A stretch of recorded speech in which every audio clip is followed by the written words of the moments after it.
Hey guys, this is Christine Vales, and I hope you are all doing well out there. As promised, I wanted to come back and share some insights from the passage in Ezekiel that I posted, I guess, around a week or so ago. That passage in Ezekiel actually occurred right here in this biblical month that we are in the month of Tammuz. And so I wanted to jump on and share some insights and also share about the time period that we are in right now and that we are entering into. And for those of you who caught the Chalkboard teaching for the month, you remember that this month of Tammuz is connected with our vision and how the Lord is encouraging us to guard our eyes, and as we do, we will guard our heart. So if you missed that teaching, you can scroll down on Facebook or check it out on my website or even on YouTube, and I pray you enjoy that teaching. But starting this coming week, we'll begin a 3-week period known as Between the Straits. So that begins Sunday night, June 27th, here in 2021. That is Tammuz 18, and we'll wrap up on the 9th of Av, which is Sunday, July 18th this year in 2021. So the beginning and ending dates, these bookend dates, actually mark two events in Israel's history that were always meant to be a blessing. The 18th day of Tammuz was the day when Moses descended Mount Sinai with the 10 Commandments and the plans for the tabernacle. And then on the 9th of Av, that was the day when the spies returned from surveying the promised land. And so guys, both of these days were meant to be just a glorious, great new beginning for the people of God. But as we know, many of us know the story, what happened, it didn't turn out that way. And so what we found was that their impatience led to idolatry there with the golden calf. And when the spies came back from surveying the land, 10 of them brought an evil report and really corrupted the ears and hearts of the Israelites, and they led them astray. And so that caused that whole generation to settle in unbelief, and that generation never entered into the promised land. But again, these dates were supposed to be blessings, But 1 Corinthians 10:11 encourages us that the things that are written in the Old Testament were written there for our example, so that we don't have to fall into the same traps, guys, that they did. We can learn from them. So as we enter into this 3-week period called Between the Straits, we don't have to enter into this time in fear. No, we can actually rejoice and worship the Lord instead of, creating a golden calf. And we can keep our eyes on Jesus and follow him instead of, trying to find ourselves a new leader, or stop looking back in the rearview mirror at our Egypt, right? So this is where the revelation from Ezekiel chapter 1 is so timely. And so there's a lot to look at. So I encourage you guys to look again at that passage in Ezekiel chapter 1. But there's a few things that I noticed that I wanted to share with you. And the first thing is that the vision that Ezekiel received happened, like I said, in this 4th month of Tammuz in biblical history. And we see that there was cloud and fire, and it was basically the presence of God, right? And so in the midst of all that, it says that there were 4 living creatures, and they had 4 faces, they had 4 wings, they had 4 hands, and their wings were touching in unity. And not only were these creatures, connected in unity, but the word says that when they moved, they all moved straight forward. Wherever the Spirit was about to go, they would go, and they turned not when they went. Another translation says that their faces did not turn as they went. And so to me, this jumped out just very clearly that this was God's direction to us, that we are to go where he goes, that we are to turn not, but to keep our eyes straight on him, and we will go straight through the Straits together with him. He wants us to set our faces like flint, guys. And so wait, there's more, as we look on into Ezekiel, yet another heavenly sight. It says that there is a wheel within a wheel. And I was thinking about that and even like sketching it out. And I thought, well, a wheel within a wheel, that's like a big eye, right? And so as you read on, you'll discover that there were 4 of these big wheels or big eyes.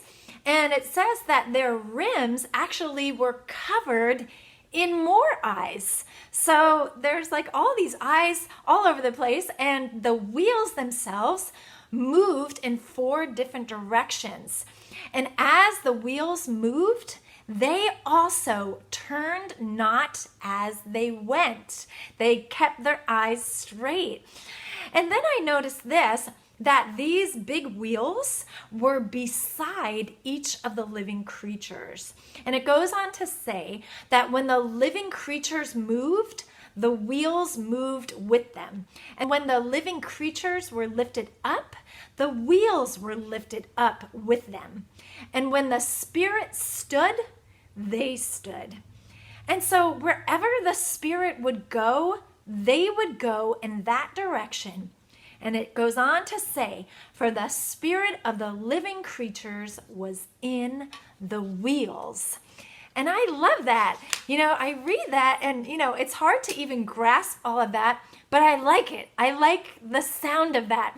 And, earlier in the chapter, it says that the living creatures did indeed have legs and feet, but the Spirit was in the wheels. And I thought, well, wow, that's us as believers. We have these physical bodies, we have these feet, and we have these legs, and we go to and fro, from here and there. But guys, we are more than just these human bodies. We are supernatural as believers. Our bodies are the temple of the Holy Ghost, right? Doesn't it say that in the New Testament? The Spirit of God is not just beside us like these wheels were here in Ezekiel, but the Holy Spirit is in us. He is in our very wheels. So we can get excited about that. I like that. And that is awesome. So I feel like the Lord is saying, we are equipped. We're equipped with the very Spirit of God. The same Spirit that raised Jesus from the dead is in us now. So that Spirit of God in us is not just to raise us when we die, but to give us the ability to reign in life now. And so, guys, we are not called to sit around and be stagnant. What did Jesus say? He said, follow me, right? So we're to move with him. We are to follow his cues. Even Psalm 32:8 says that he guides us by his eye.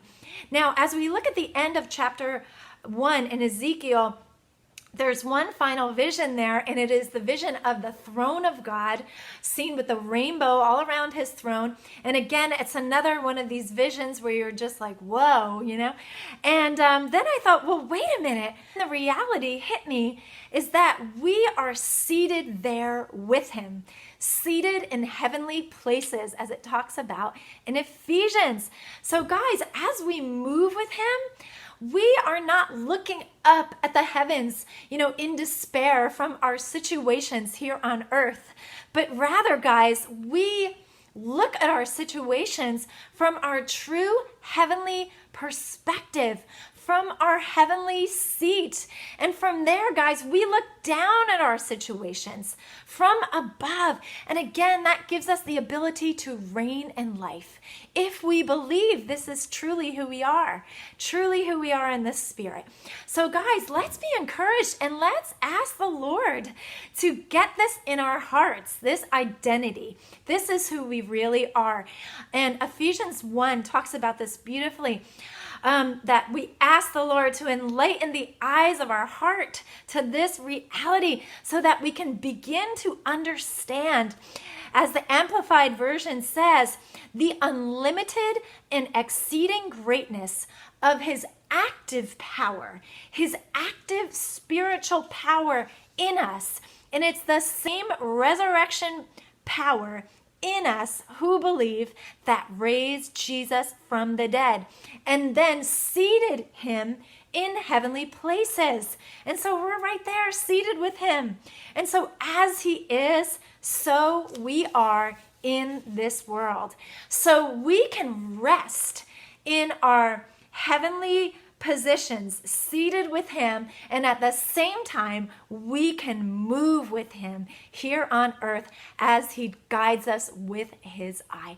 So guys, the more we focus on this reality, we discover that truly we are more than conquerors in him through Christ who loved us. And if God is for us, who can be against us? Nothing can stop us. So I pray this as an encouragement to you, and I want to leave you with one last scripture from Proverbs that we can all meditate upon in this season. It's Proverbs 3, 5, and 6 that says, "Trust and believe in the Lord with all of your heart, and lean not on your own understanding, but in all of your ways acknowledge him, look to him, and he will make your path smooth and straight." I love that. So be encouraged, guys. So let's meditate upon his words, for they are spirit and life. Blessings, guys, as you go forth with him into Shabbat, into this new season, in his rest and in his power. Blessings.